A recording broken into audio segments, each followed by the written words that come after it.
পৃথিবীর বুকে ইমানের চাইতে আর কোনো দামি জিনিস আছে বলেন? আল্লাহর কাছে সব চাইতে দামি জিনিসের নাম হইল ইমান। কেমন দামি ইমান? ইমান কত দামি? বলে এক জাররা পরিমাণ ইমানের বদৌলতে আল্লাহ পাক 10টা দুনিয়ার সমান একটা জান্নাত দান করবেন। তাহলে এটার দাম কি অল্প না অনেক বেশি? কোন মানুষ যদি পৃথিবীর বুক থেকে জাররা পরিমাণ ইমান নিয়ে যাইতে পারে, এই জাররা পরিমাণ ইমানের বদৌলতে আল্লাহ পাক তাকে 10টা দুনিয়ার সমান একটা জান্নাতের মালিক বানায় দিবেন। জাররা কাকে বলে? একটা বালু কণার 70 ভাগের 1 ভাগ। টিনে, ঘরের টিনে ছিদ্র থাকলে যে আলো পড়ে, আলোর ভিতরে যে উঠতে দেখা যায়, এ হলো জাররা। এক কথায় এর চাইতে কম আর হইতে পারে না। এর বিনিময়ে আল্লাহ পাক এত বড় জান্নাত দান করবেন। জাররা পরিমাণ ইমান যার চাইতে কম আর হইতেই পারে না, তাহলে এই রকম ইমান তো আর 10 জনার হবে না, এরকম ইমান হবে 1 জনার। কারণ এর চাইতে কম তো আর নাই। কিয়ামতের মাঠে হিসাব নিকাশের পরে আল্লাহ পাক কাউকে সোজা জান্নাত দিয়ে দিবেন, কাউকে জাহান্নাম দিবেন। এক শ্রেণীর মানুষ, গুনাহগার মানুষ থাকবে, তারা মুসলমান কিন্তু গুনাহগার। গুনার শাস্তি ভোগ করার জন্য আল্লাহ পাক তাদেরকে জাহান্নামে দিবেন। কিন্তু মুসলমান যেহেতু, গুনার শাস্তি ভোগ করার পরে একদিন না একদিন জান্নাতে যাবে কি যাবে না? যাবে। আল্লাহ তাবারক তাআলা এক দলকে সোজা জান্নাত দিয়ে দিলেন, আর এক দলকে জাহান্নাম দিয়ে দিবেন। মাঝখানে যেই দল, যারা মুসলমান কিন্তু গুনাহগার, যারা শেষে জান্নাতে যাবে কিন্তু গুনার কারণে শাস্তি ভোগ করবে, আল্লাহ পাক তাদেরকে জাহান্নামে দিবেন। দেওয়ার পরে যার যেই পরিমাণ গুনাহ, সেই পরিমাণ গুনাহ অনুযায়ী সে জাহান্নামের শাস্তি ভোগ করে জান্নাতে চলে যাবে। যার গুনাহ কম, সে অল্প কিছুদিন শাস্তি ভোগ করার পরে আল্লাহ পাক তাকে উঠাইয়া জান্নাতে দিয়ে দিবেন। এই এমনি ভাবে করতে করতে করতে করতে আল্লাহ পাক এক একটা সময় দলে দলে জাহান্নাম থেকে মুসলমানদেরকে উঠাইয়া জান্নাতের মালিক বানাবেন। এরকম চলতে থাকবে, হাজার হাজার নয়, লক্ষ লক্ষ নয়, কোটি কোটি বছর এরকম চলতে থাকবে। চলতে চলতে এমন একটা সময় আসবে, যেই সময় এই গুনাহগার যত মুসলমান ছিল, সবচাইতে পৃথিবীর শুরু থেকে হযরতে আদম নবী থেকে কিয়ামত পর্যন্ত যত গুনাহগার মুসলমান, এর মধ্যে সবচাইতে বেশি গুনাহ যার, এমন একজন মানুষ আছে না নাই? সে যাবে কখন? সবার শেষে। আল্লাহ পাক একে একে দলে দলে নিতে নিতে সব নিতে থাকবেন।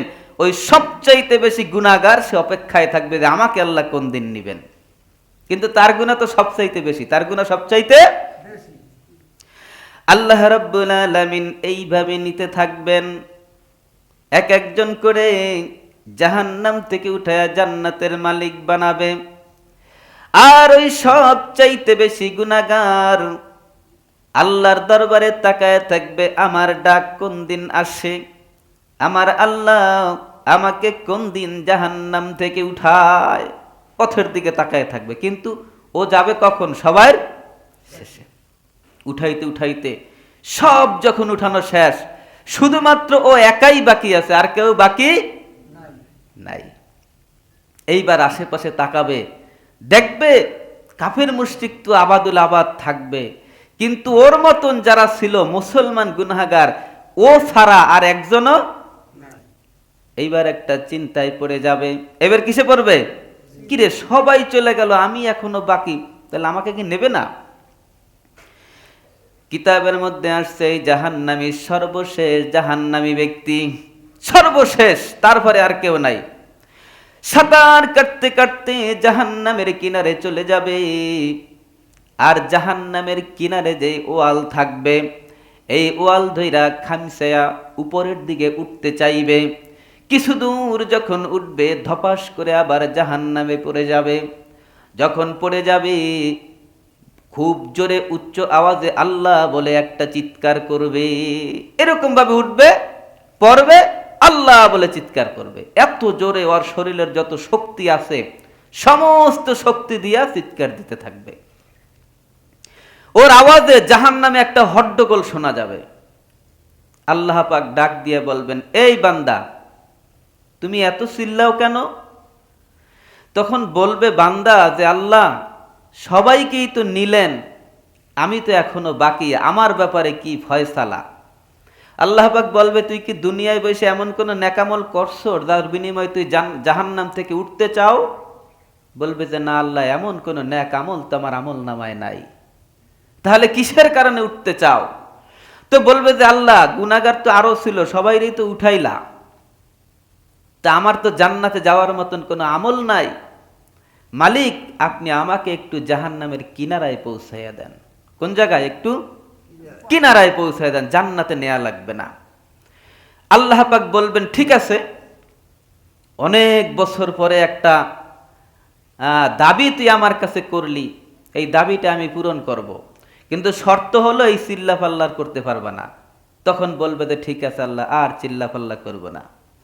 এরপরে আল্লাহ রাব্বুল আলামিন এই সর্বশেষ জাহান্নামীকে জাহান্নাম থেকে বের করে জাহান্নামের পাশে নিয়ে যাবে, কিনারে, জাহান্নামের কুলে উঠাবে। কোন জায়গায়? জাহান্নামের কিনারায় যখন শোয়া দিবে, তার পাওটা থাকবে অন্যদিকে আর চেহারাটা থাকবে জাহান্নামের দিকে। এই রকম অবস্থায় তাকে রাইখা দিবে।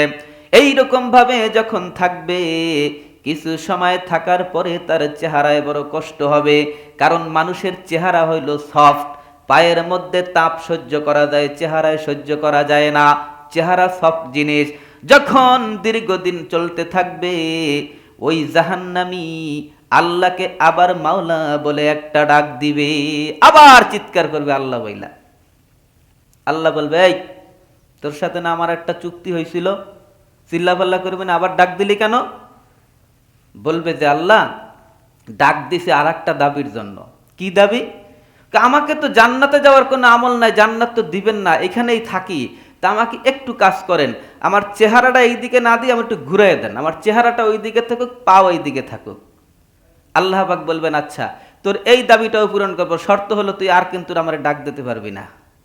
তখন ওই ব্যক্তি বলবে যে আল্লাহ এই দাবিটা পূরণ করলে আর আপনাকে আমি ডাক দিব না।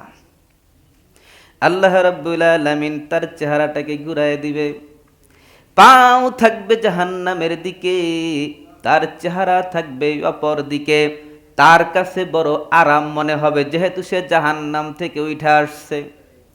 ওই রকম ভাবে যখন থাকবে, তার একটু আরাম অনুভূত হবে, আরামের কারণে চক্ষুটা একটু বুজে যাবে, একটু তন্দ্রার মতন ভাব আসবে। আবার যেহেতু জাহান্নামের কিনারায়, তার পায়ের যখন তাপ লাগবে, আবার একটু চক্ষুটা খুলবে। যখন চক্ষু খুলবে, চক্ষু খুইলা সামনের দিকে তাকায় দেখবে, একটু দূরে সুন্দর একটা ফলদার ছায়াদার বৃক্ষ দেখা যায়। কি দেখা যায়? একটা গাছ দেখা যায়। যেহেতু ও কোটি কোটি বছর জাহান্নামের আগুনে ছিল, ও ছায়া কোনোদিন চক্ষু দিয়ে দেখে নাই, গাছের ছায়াটা ওর কাছে জান্নাত মনে হবে। লোভ সামলাইতে পারবে না, চিন্তা করবে আরে যদি একটু ছায়াটার তলে যাইতে পারতাম। কিন্তু তার মনে আসবে আমি তো আল্লাহর সাথে ওয়াদা করেছিলাম। কি করেছিলাম? আল্লাহর সঙ্গে ওয়াদা করেছিলাম। আল্লাহকে ডাক দিলে তো আল্লাহ আবার নারাজ হইতে পারে, কি করা যায়? কিন্তু ও মনে মনে একটা জিনিস চিন্তা করবে, আল্লাহ ছাড়া ডাক দেওয়ার মতন তো আর কেউ নাই। আর কেউ আছে? আল্লাহ ধমক আমাকে ঠিকই দেয়, কিন্তু দাবি যা করি পূরণ তো করে, একটা ডাক দিয়েই দেখি না, নাইলে আল্লাহ একটু রাগী হবে, দেখি কি হয়। ওই বান্দা আল্লাহকে আবার ডাক দিবে। আবার যখন ডাক দিবে আল্লাহ, এইবার আল্লাহ ওই বান্দাকে গাদ্দার বলে গালি দিবে। কি বলবে? এই গাদ্দার, তোর সাথে কয়বার চুক্তি ভঙ্গ হয়েছে, তুই আবার আমাকে ডাক দিলি? তখন বলবে মালিক আপনি রাগ করেন আর যাই করেন, আপনাকে ডাক না দিয়ে আমার কোনো উপায় নাই। কেন, আবার কি হয়েছে? ও মালিক, জান্নাতে যাওয়ার মতন কোনো আমল তো আমার নাই, আমি জান্নাতে যেতে চাই না। জাহান্নাম থেকে উঠাইলেন, চেহারাটাও ঘুরাই দিলেন। যখন ঘুরলাম গাছটা তো দেখি নাই, এখন চক্ষু মেলে কেন গাছ দেখলাম মালিক। ছায়া জীবনে কোনোদিন দেখি নাই, ছায়া কত মজার, ওই গাছের ছায়ায় একটু আমাকে যাওয়ার তৌফিক দেন, আমাকে একটু এই গাছটার ছায়া পর্যন্ত নিয়ে দেন। সর্বশেষ জান্নাতি, যার জাররা পরিমাণ ঈমান ছিল। আল্লাহ বলবে, আচ্ছা তুই বারবার আমাকে জ্বালাতন করতে আসো, তোরে ওইখানে নিয়ে যেতে পারি, আর কিন্তু ডাক দিবি না। কয় না, গাছের ছায়ার তলে যাইতে পারলে তার লাগবেই না কিছু। আল্লাহ ফেরেশতাকে বলবে, ওরে গাছের ছায়ার তলে দিয়ে আয়। এইবার গাছের ছায়ার তলে যখন যাইবে, ওই গাছের ছায়াটা ওর কাছে জান্নাত মনে হবে। ওইখানে বিশ্রাম করবে, আরাম করবে, আর কোনো চাওয়া নাই, আর কোনো পাওয়া নাই, বড় আরামে আছে, বড় শান্তিতে আছে। শান্তির চোটে তার একটু ঘুমের মতন তন্দ্রা আসবে, আবার যখন তন্দ্রার ভাব ভেঙে যাবে, হঠাৎ করে ঘুম ভাঙবে, চক্ষু খুলবে। চক্ষু খোলার পরে সামনের দিকে তাকায় দেখবে, যেই গাছে আছে এটা তো শুধু গাছ আর গাছের ছায়া। সামনে আর একটা গাছ দেখা যায়, যেই গাছের ছায়াও আছে, গাছের মধ্যে সুমিষ্ট ফল দেখা যায়। এর চেয়ে সুন্দর আর একটা বৃক্ষ দেখা যায়, যেটা এর চাইতেও সুন্দর। এইবার চিন্তা করবে, ওরে জাহান্নাম থেকে কিনারায় উঠলাম, চেহারাটা ঘুরাইলাম, প্রথম গাছের ছায়ায় আসলাম, ওরে মালিক রাগ হয় হোক, যা চাই দেয় তো, আজকে কোনো শরম রাখা যাবে না। আল্লাহ আমাকে নির্লজ্জ বলুক, যাই বলুক, সে তো আমার মালিক। মালিক যদি আমাকে ধমক দেয় কোনো অসুবিধা নাই। ওই বান্দা আল্লাহকে আবার ডাক দিবে, আল্লাহ আবার গাদ্দার বলে বলবে, গাদ্দার আবার কেন আমাকে ডাকো? বলবে, মালিক তুমি কেন এত সুন্দর একটা গাছ আমারে দেখাইলা? আল্লাহ পাক ইচ্ছা করলে একসাথে জান্নাত দিতে পারতো কি পারতো না? আল্লাহ পাকের খেলাটা এরকম, নেয়ামতের কদর তখন বুঝে আসে যখন কষ্টের পরে সেটা ভোগ করতে হয়। দুনিয়ার বুকে আমার খেয়াল খুশি মতন স্বাধীন মতন চলবো, আর মনে মনে আশা করব চক্ষু বন্ধ হওয়ার সাথে সাথেই আল্লাহ পাক আমারে জান্নাতের মালিক বানাই দিবে, এত সোজা না। আল্লাহ পাক বলবেন, এই বান্দা তুই কি চাও ভালো করে রাখ। কয় কিচ্ছু না, খালি ওই গাছটার ছায়ার তলে নিয়ে দেন। আর ডিস্টার্ব করবি না তো? কয় না। আল্লাহ পাক ফেরেশতাদেরকে বলবে, যাও ওরে ওই গাছের ছায়ার তলে নিয়ে দাও। এইবার গাছের ছায়ার তলে যাইবে, ওর চাইতে আরো আরামের জায়গা। ও মনে করবে এ থাকলে আর জান্নাতের কোনো দরকারই নাই, কারণ সে কোনোদিন জান্নাত দেখে নাই। ওইখানে আরাম করতে থাকবে, বিশ্রাম করতে থাকবে। বিশ্রাম করতে করতে ওই গাছের ছায়ায় তার নিদ্রা চলে আসবে।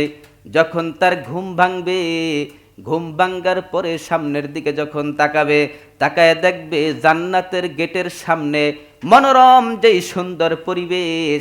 আমাদের বাড়ির সামনে আমরা ফুলের বাগান দিয়ে সাজাই, জান্নাতের গেটের সামনে এমন একটা পরিবেশ থাকবে, তামাম দুনিয়াকে কোটি কোটি বার বিক্রি করলেও জান্নাতের গেটের সামনে যেই ফুলের বাগান, যেই ফুলের মধ্যে যেই ভ্রমরগুলি উড়ে, একটা ভ্রমরের দাম কোনোদিন হবে না।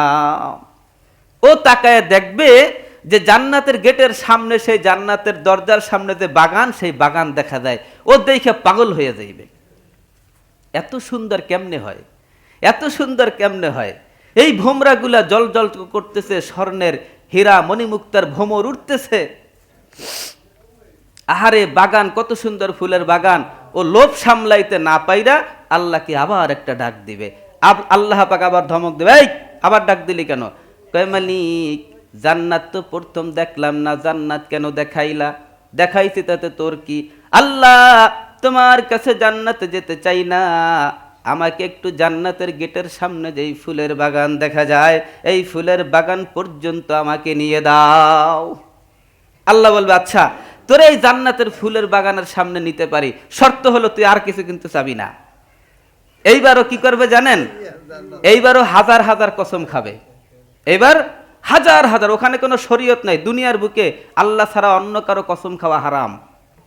অনেকে কয় না, আমার মায়ের কসম, আমার অমুকের কসম, তমুকের কসম, হারাম। ওখানে শরীয়ত নাই। ও পিঁপড়ার কসম খাবে, গাছের কসম খাবে, মাছের কসম খাবে, ফেরেশতার কসম খাবে, মানুষের কসম খাবে, বাবার কসম খাবে, মায়ের কসম খাবে, কসম খাইতে থাকবে। আর চিন্তা করবে যদি মালিককে একটু রাজি করাইতে পারি, ওই পর্যন্ত যদি যাইতে পারি জীবনে আর কিছু লাগবে না। কসম খাইতে খাইতে সমস্ত মাখলুকের কসম খাইবে। তারপরে বলবে আল্লাহ এতগুলা কসম খাইয়া কইলাম আর কোনোদিন তোমার দ্বারে কিছু চাইব না, আমাকে একটু জান্নাতের গেটের সামনে পর্যন্ত নিয়ে দাও। এতগুলা কসম খাওয়ার পরে আল্লাহ কইবে যা দিয়ে দিলাম। এখন জান্নাতের গেটের সামনে যাইবে, ঘুরতে থাকবে। ঘুরতে ঘুরতে জান্নাতের গেটের সামনেও একটা ঘুম, তার গভীর একটা ঘুম আসবে, ঘুম দিবে। ঘুমের থেকে হঠাৎ করে সজাগ হবে। সজাগ হওয়ার পরে দেখবে জান্নাতের যেই গেটটা বন্ধ ছিল এই গেটটা সামান্য একটু ফাঁকা দেখা যায়। জান্নাতের গেটটা সামান্য একটু, আরে গেটটা তো বন্ধ ছিল, গেটটা একটু ফাঁকা, দেখি তো ভিতরে কি অবস্থা। গেটের সামনে হাঁটাহাঁটি করবে। জান্নাতের গেটের সামনে যাইয়া গেট যে ফাঁক হয়ে গেছে সেই ফাঁক দিয়া এরকম উতি মারবে।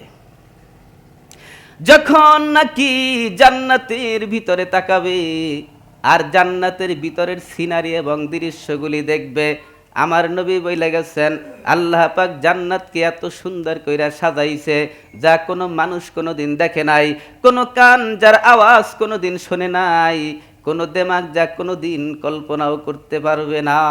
এত সুন্দর করে আল্লাহ জান্নাতকে সাজাইছে, কোনো মানুষ কোনোদিন কল্পনাও করতে পারবে না। মানুষ যে পর্যন্ত কল্পনা করবে, মানুষের কল্পনা শক্তি যতটুকু, বলে জান্নাতের নাজ ও নেয়ামত সেখান থেকে শুধুমাত্র শুরু হবে।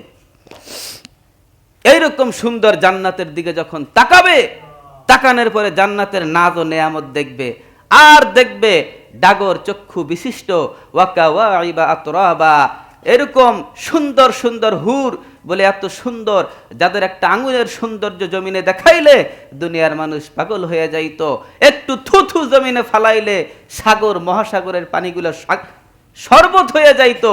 এইরকম সুন্দর সুন্দর হুরেরা নাচতেছে আর গান গাইতেছে, নাচতেছে আর কি করতেছে, জান্নাতের হুরেরা জান্নাতের মধ্যে নাচতেছে আর গান গাইতেছে। জান্নাতের গান যখন শুনবে পাগল হয়ে যাবে। জান্নাতের হুরেরা নাচবে আর গান গাইবে। কি গান গাইবে? নাহনুল খালিদাতু ফালা নাবিদু, এটা জান্নাতের গান। নাহনুল খালিদাতু ফালা নাবিদু ওয়া নাহনুন নাইমাতু ফালা নাবআসু ওয়া নাহনুর রাদিয়াতু ফালা নাসখাতু তুবা লিমান কানা লানা ওয়া কুন্না লাহু। জান্নাতের হুরেরা নাচবে আর এই গান গাইতে থাকবে। কত সুন্দর এই গান! এই গানের অর্থ হুরেরা নাচবে আর গাইবে, আমরা চির যৌবনা, কোনোদিন বৃদ্ধ হব না। আপনারা বলেন জান্নাতের হুরেরা কোনোদিন বুড়া হইবে নাকি? কোনোদিন বুড়া হবে না।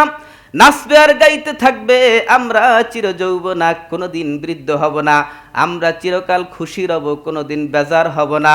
আমরা চির রাজি রব, নারাজ হব না। আমরা চিরকাল তোমার রব, অন্য কারোই হব না। এইরকম প্রেমের গান গাইতে থাকবে জান্নাতের হুরেরা। আর ওই নাফরমান জীবনে সুখ শান্তি যে চোখে দেখে নাই, যখন নাকি এই ফাঁক দিয়া জান্নাতের হুরদের এই গান শুনবে পাগল হয়ে যাবে, ওর কোনো হুশ জ্ঞান থাকবে না, বেহুশ হয়ে যাবে। আর তার মনে চাইবে যদি একটা কদম ভিতরে ঢুকতে পারতাম। এই বেহুশ অবস্থায় আল্লাহকে আবার ডাক দিবে। এইবার আল্লাহ রাব্বুল আলামিন আরশের মালিক ওর ডাকের সাড়া দিবে। সাড়া দিয়ে বলবে বান্দা হাজার হাজার কসম খায় বলছিলে আর কোনোদিন ডাক দিবি না, আবার ডাক দিলি কারণ কি? কি তোর মনের আশা খুইলা ক। এইবার বান্দা বলবে জান্নাতের নাজ ও নেয়ামত দেখে আর কোনো হুঁশ থাকবে না। এইবার বলবে মালিক একটা সেকেন্ডের জন্য একটু ভিতরে ঢোকার অনুমতি দাও, একটু সামনে যায় দেখি কত সুন্দর নারীরা নাচতেছে। এরকম কাকতি মিনতি করবে। এবার আল্লাহ পাক বলবে আচ্ছা বান্দা, তোর সাথে তো আমার একটা চুক্তি বারবার হইতেছে, তুই বারবার ভাঙতে আসো, বারবার কসম খাইতেছো, বারবার ভাঙতে আসো। আচ্ছা এত ভাঙ্গা ভাঙ্গির দরকার নাই, তুই একটু ভালো করে কও, আসলে তুই চাও কি? তুই আমারে প্রথম কইতি যে আমারে জান্নাত দিয়ে দেন, কও যে গাছের তলায় নিয়ে দেন। কারণ ওর ধারণা হলো যে আমি যেই পাপী, আমি তো গাছ পর্যন্ত যাওয়ার যোগ্যতা রাখি না, জান্নাত আল্লাহর কাছে কেমনে চাই? আল্লাহকে তুই চাও কি সত্যি করে কয়? আল্লাহ খালি একটু জান্নাতে ঢুকতে দেন। না না না, তুই আবার আমারে বিরক্ত করবি, তুই কি কি চাও কইলে এখনই কওয়া লাগবে, পরে আর সুযোগ নাই। এইবার যখন আল্লাহ পাকে এই কথা বলবে, তখন বলবে যে আল্লাহ আমার এই জান্নাতের মালিক বানায়া দেন, ওই যে হুরেরা নাচতেছি ওদের সাথে আমাকে বিবাহ দিয়া দেন। আল্লাহ বলবেন যে আর কি চাও? বলবে মালিক ওই যে সুন্দর একটা সিংহাসন দেখা যায়, আমি ওই সিংহাসনে বসতে চাই। আল্লাহ বলবে তুই আর কি চাও? বলবে মালিক দুনিয়ায় বৈশা মানুষ কত নাজ নেয়ামত দেখছে, কোনোদিন চোখ দিয়েও দেখতে পারে নাই, ক্যালেন্ডারের গায়ে দেখছে দুবাইয়ের ভিতরে 120 তলা বিল্ডিং, ও যত নেয়ামত জানতো সব কিছু আল্লাহর কাছে বলবে আল্লাহ আমাকে স্বর্ণের ইটের এত বড় একটা বিল্ডিং বানায়া দেন, আমাকে এইরকম একটা খেজুরের বাগান বানায়া দেন, আমাকে এইরকম একটা ফুলের বাগান বানায়া দেন। যত নেয়ামতের নামও জানতো সমস্ত নেয়ামত আল্লাহর কাছে চাইবে। এরপরে আল্লাহ বলবে আর কি চাও? এইবার বান্দা বলবে আল্লাহ আর কিছু চাই না। আর কিছু? আল্লাহ কয় না, আরো চাওয়া লাগবে। আর কি চাবি ক? আল্লাহ আমি তো আর কিছুর নাম জানিই না, আমি তো আর কিছুর নাম জানিই না। আল্লাহ পাক বলবে যে বান্দা তুই যা কিছু আমার কাছে চাইলি এত তোরে আমি দিলাম, এর চাইতে আরো 10 গুণ বাড়ায় আমি তোকে দান করলাম। আমরা তো শুই না খুশি, কিন্তু ও একটু বেজার হয়ে গেছে। কি হয়ে গেছে? কিরে বান্দা বেজার, খুশি হও নাই? কয় মালিক কেমনে খুশি হই, সময় বেশি হয়ে গেছে, আমি সংক্ষেপে শেষ করতেছি। তো বলতেছে যে মালিক খুশি কেমনে হই? কয় কেন? কয় আপনার মতন মালিক আমার মতন একজন নগণ্য বান্দার সাথে যদি মস্কারি করে তা কেমনে খুশি হই? এই কথা যখন বলবে আল্লাহ পাক তার কুদরতি জবানে হাইসা দিবেন। আল্লাহর নবী যখন এই হাদিস বর্ণনা করছে আল্লাহ কুদরতি ভাবে হাসবেন, এই কথা যখন আল্লাহর রাসূল এই হাদিস বর্ণনা করছেন আল্লাহর রাসূল হাইসা দিছেন। সাহাবায়ে কেরাম যখন এই হাদিস শুনছে সাহাবায়ে কেরাম হেসে দিছে, সাহাবায়ে কেরাম থেকে তাবেঈনরা এই হাদিস যখন শুনেছে তারাও হাসছে। এই জন্য এই হাদিসটার নাম হইল হাসির হাদিস। করবে সিংহাসনে বসার পরে দেখেন না দুনিয়া একটা ভাব চলে আসে, ওখানে ভাব আসবে, এরকম বসবে, এরকম বসার পরে এই নিজের কলারটা এরকম ধরবে, ধরে বলবে আনা মালিক। কি বলবে? এরকম করে না, আনা মালিক, আমি বাদশা। কি বলবে? তারপরে বলবে আনা মালিক, আনা মুলকুল মালিক, আমি বাদশাদেরও বাদশা। দেখেন সর্বশেষ যে জান্নাতে যাবে তার জান্নাত সবচাইতে ছোট্ট, সবচাইতে ছোট জান্নাতের মালিক সে মনে করবে এর চাইতে বড় জান্নাত আর কারো নাই। যাররা পরিমাণে ঈমান নিয়ে যেই ব্যক্তি পৃথিবীর বুক থেকে যাবে আল্লাহ পাক তাকে এত বড় আর এত সুন্দর একটা জান্নাত আল্লাহ পাক তাকে দান করবেন। এই জান্নাতে আমরা যেতে চাই কি চাই না বলেন? তাহলে আমাদের ঈমান নিয়ে যাওয়া লাগবে। কি নিয়ে যাওয়া লাগবে? ঈমান নিয়ে। ঈমান পাইতে হলে এর পিছনে মেহনত করতে হয়। আমাদের দেশে ঈমানের বহুত মেহনত আছে, বিভিন্ন খানকা আছে, পীর ও মুরিদ পীর সাহেবদের দরবার আছে, সেখানে আমরা যাই ঈমান শেখার জন্য। কি করার জন্য? ঠিক এইরকম একটা মাধ্যম হলো দাওয়াত ও তাবলীগ। এরকম একটা মাধ্যম কি বলেন? দাওয়াত ও তাবলীগ। এই রাস্তায় গেলেও ঈমান শিক্ষা করা যায়। এই দাওয়াত ও তাবলীগের একটা ধারাবাহিকতায় এর একটা মজমা হলো বিশ্ব ইজতেমা। এই বিশ্ব ইজতেমা কোন দেশে হবে? যদি বহির্বিশ্বে হইতো আমরা 1-1.5 টাকা খরচ করে যাইতে পারি না, লাখ টাকা খরচ করে আমরা যাইতে পারতাম না। আমরা গরিব মানুষ, আল্লাহ পাক দয়া করে মায়া করে ভালোবেসে আমাদের দেশে বিশ্ব ইজতেমাকে আল্লাহ পাক দান করেছেন। এই সামনের 31 তারিখ আর 1-2 ফেব্রুয়ারি এই 3 দিন ব্যাপী ঢাকা বিশ্ব ইজতেমা হবে। সেখানে সারা বিশ্ব থেকে ওলামায়ে কেরাম আসবে, ঈমানের কথা হবে, ঈমানের মুযাকারা হবে, দ্বীনের কথা হবে। ইনশাআল্লাহ আমরা নিয়ত করি মাত্র 3টা দিনের জন্য। বুধবার জোহর বাদ এই নদমুল্লা থেকে বাস যাবে, যারা যাবেন তারা যোগাযোগ করবেন ইনশাআল্লাহ। আমার তো নিয়ত আছে যাওয়ার জন্য, আমরা সকলে নিয়ত করে আল্লাহ যাদের তৌফিক দেয় তারা যাবো। নিয়ত আছে ইনশাআল্লাহ? আচ্ছা আচ্ছা, আল্লাহ পাক আমাদের সকলকে পরিপূর্ণ ঈমান আমল গ্রহণ করে কবরে যাওয়ার তৌফিক দান করুন। সকলে বলি আমিন। ওয়া আখিরু দাওয়ানা আনিল হামদুলিল্লাহি রাব্বিল আলামিন।